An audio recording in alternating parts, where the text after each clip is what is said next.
Aminado si Alden Richards na kung minsan ay nagiging pilyo rin siya. Ang paborito nga raw niyang asarin ang kanyang personal assistant. Kilalanin pa ang pambansang Bay sa report na ito. Look here and smile.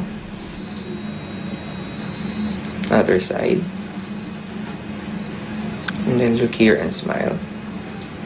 Yan ang 18-year-old na si Richard Puckerson Jr. Nakilala na ngayong Alden Richards.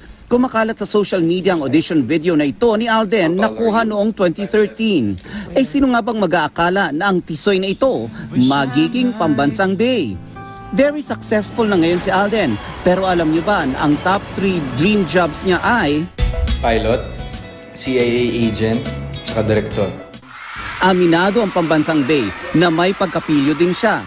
Tantrums, kinakagat yung kuko, kinakagat yung kuko ng iba.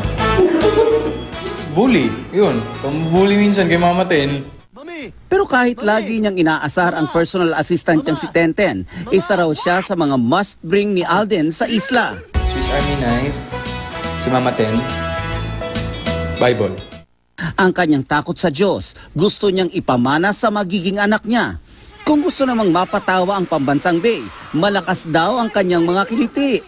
Leeg, legs, saka paa. Talampakan ng paa. Higit sa lahat, ano bang feature ng babae ang makaka-attract kay Alden? Mata,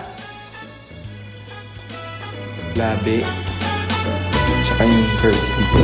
Look here and close the camera. Subukan.